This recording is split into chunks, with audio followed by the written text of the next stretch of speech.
Oke, kita bahas soal apel kimia. Jadi sebenarnya ketika teman-teman SMP atau SD, SMP ya, sebenarnya teman-teman udah belajar IPA.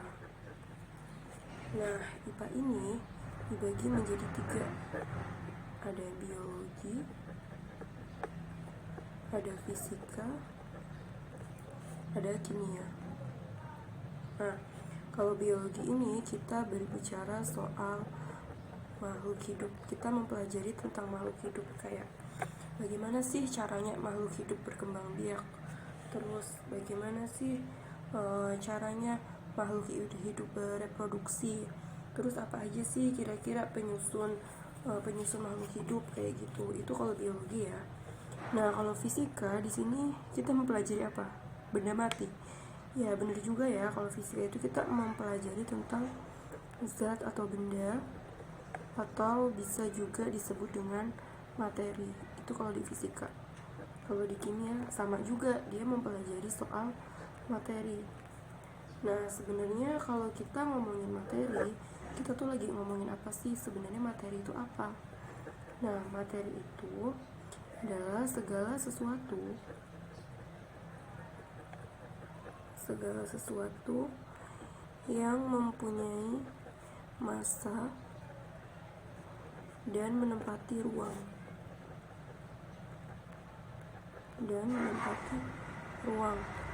Jadi kayak apa ya contohnya? Kayak ini deh, kayak kertas, kayak pulpen, buku, laptop. Nah, itu disebut dengan materi karena dia memiliki apa? Memiliki massa dan dia itu menempati ruang kayak gitu. Nah, nanti di sini wujud materi ada apa aja?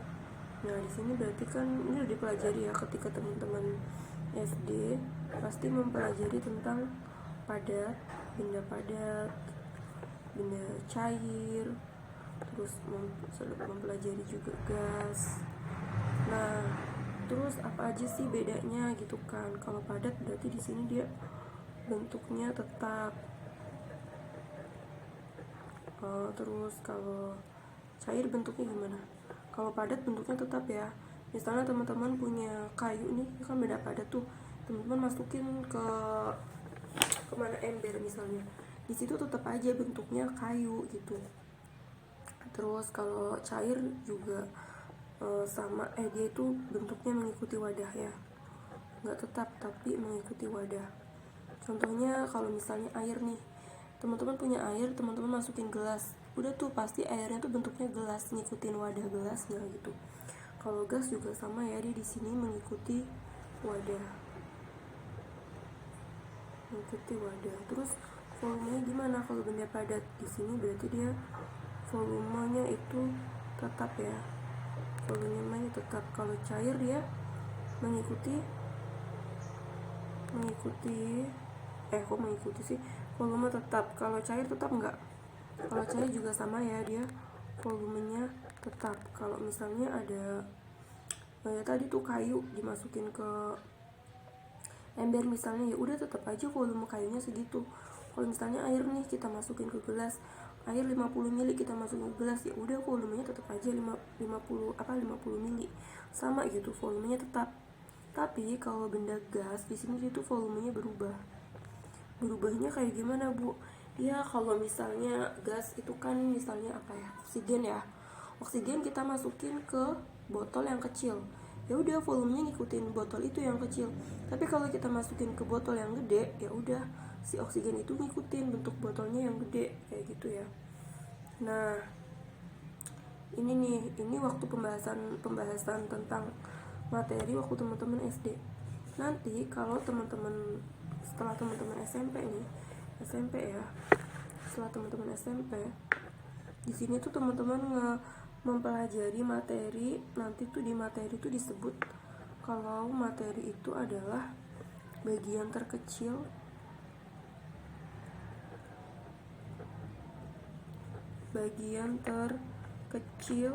yang masih mempunyai sifat materi.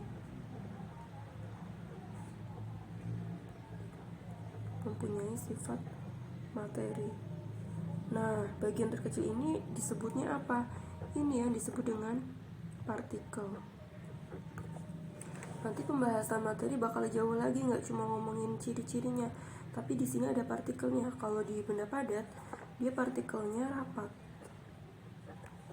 Kalau di benda cair dia agak jauh. Nah, kalau di gas dia sangat berjauhan.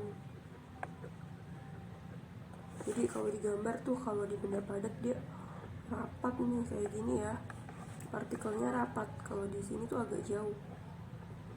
Nah, kalau di gas itu udah partikelnya jauh-jauh banget lah, kayak gitu. Itu ciri-cirinya. Jadi kalau kita ngomongin fisika sama ngomongin kimia, kita sama-sama kita lagi ngomongin soal materi.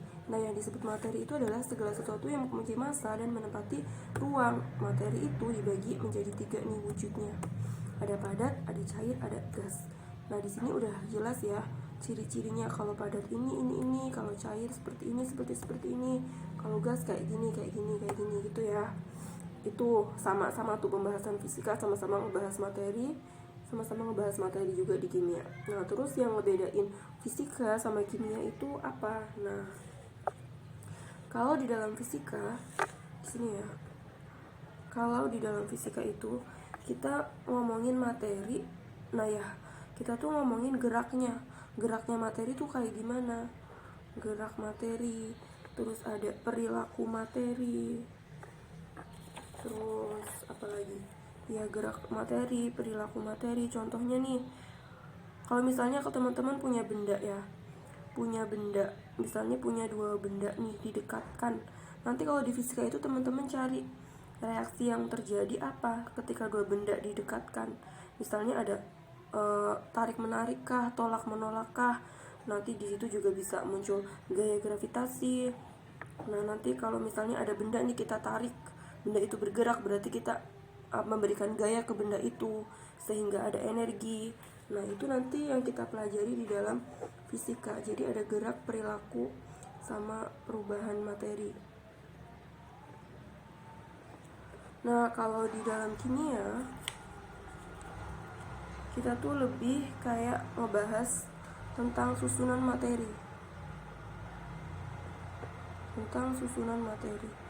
Misalnya gimana, Bu? Nah, contohnya kalau misalnya teman-teman punya kayu, misalnya punya kayu sama besi. Yang ngebedain susunan materinya tuh apa?